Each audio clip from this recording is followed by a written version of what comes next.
Hello my dear students, welcome to Tour Academy. I hope you must have seen my previous videos also, bio के, chemistry के. Today I am going to start a new chapter, physics का chapter है ये motion, first chapter है physics का motion. So आज today I am going to explain some topics from this chapter, that is motion. What is motion, scalar and vector quantities क्या होती हैं, what is distance and what is displacement. With examples I am going to explain these topics, right? So let's start. First of all I will explain what is the meaning of motion. Motion का मतलब होता है physics में कि if anything, any object changes its position with respect to some stationary object जो उसके आसपास इधर उधर पड़ी होती हैं as taken as reference point, then it is said to be under motion. So again I will repeat. What is motion? Whenever an object changes its position with respect to other stationary objects taken as reference point, then the body is said to be under motion. So this is the meaning of motion in physics. Now what are scalar and vector quantities?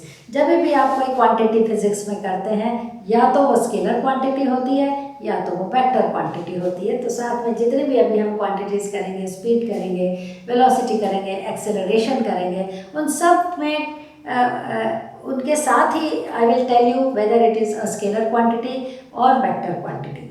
तो first of all I will tell you what is the meaning of scalar quantity.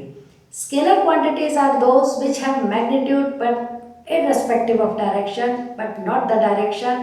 यानी कि उनका magnitude तो होता है 14 kilometre, 20 kilometre, 30 kilometre, but irrespective of direction, direction is not given, then it is said to be a scalar quantity. Examples मैं आपको इसके बताती हूँ. लाइक मास है, मास की क्वांटिटी तो होती है 10 kg, 20 kg, पर हम डायरेक्शन कभी मेंशन नहीं करते हैं इसका कि 20 kg in east direction, in west direction. It's not like that.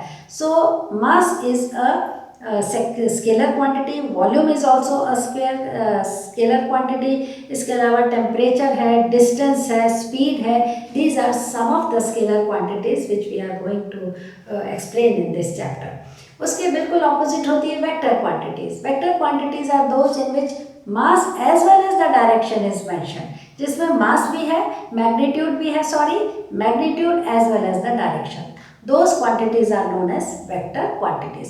इसके examples है like आपका displacement है, it is a vector quantity. It has magnitudes as well as the direction. Magnitude का मतलब 5 kilometer, 3 kilometer, 8 kilometer, and the direction is also given in the east towards the south like this. So it will be a vector quantity. So those are vector quantities which have magnitude as well as the direction. Those are known as vector quantities. Example मैंने अभी बताया इसके कि like आपका acceleration है, displacement है, velocity है. These are some of the vector quantities we are going to explain in this chapter. इसके बाद आ जाता है कि व्हाट इज डिस्टेंस. डिस्टेंस भी कहने को तो बहुत आसान सी चीज़ है, पर फिजिक्स के अकॉर्डिंग डिस्टेंस क्या होता है कि actual length covered by the moving object. जब भी कोई ऑब्जेक्ट मूव करता है from one place to another place, it covers a length. तो actual length covered by an object, by a moving object is known as distance. अभी मैंने ये छोटे मोटे एग्जाम्पल्स इसमें दिए हुए हैं, उसके बेस पे मैं आपको इसमें बताऊंगी कि what is distance. And now what is displacement. Displacement is the shortest distance covered by the object from starting position to the end position. Start कहाँ से हुआ, एंड कहाँ से हुआ, जैसे मर्जी वो घूमता फिरता आया, but the shortest distance covered by the object is known as displacement.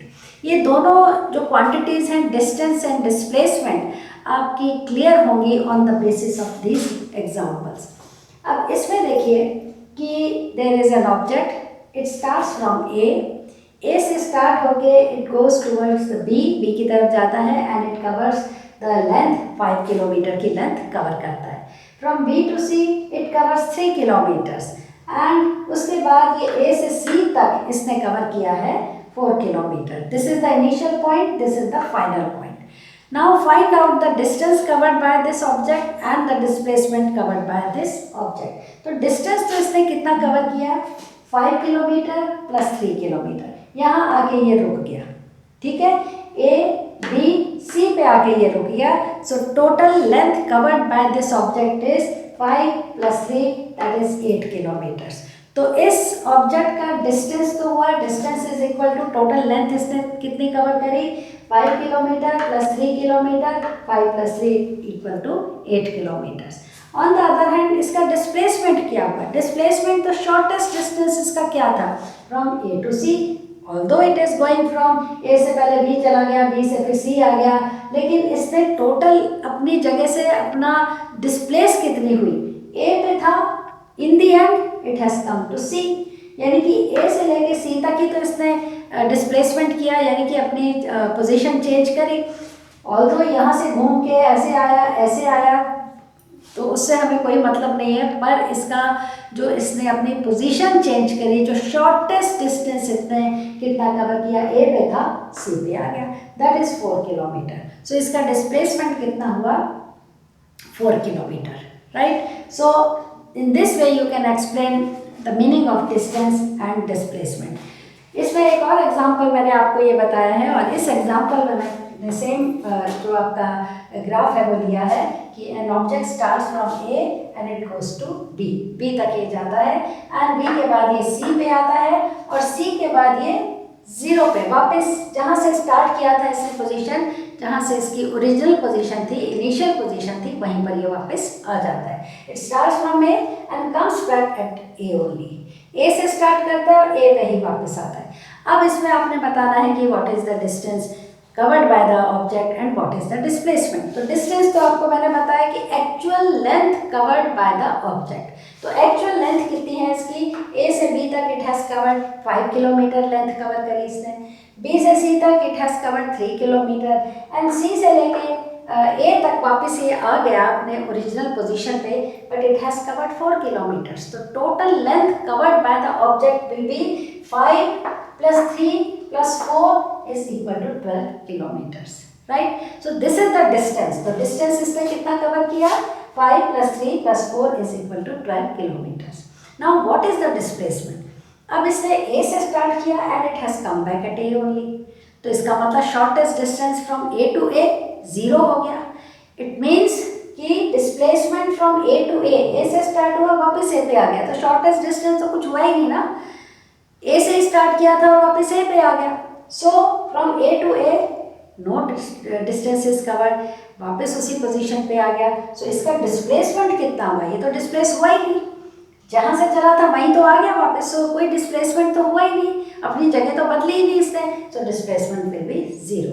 तो यहाँ पे you will know one thing that distance can not be 0। Distance तो चाहे यहाँ से स्ट्रेट लाइन में जाए, चाहे घूम फिर के जाए, लेंथ तो कवर उसने करी ही है, so distance can never be 0। But यहाँ पे displacement can be 0 if a body starts from one point and come back at that point only, then the displacement will become 0। तो displacement 0 भी हो सकता है, पर distance कभी भी 0 नहीं हो सकता है, right? So this is all today।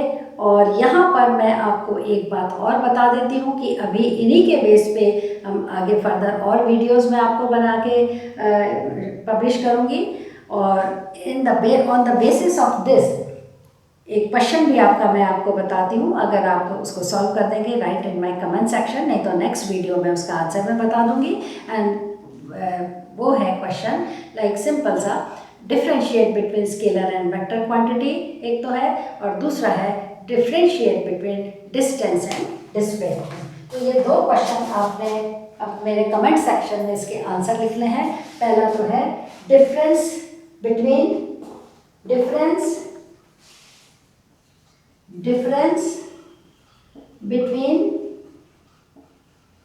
scalar and vector quantity,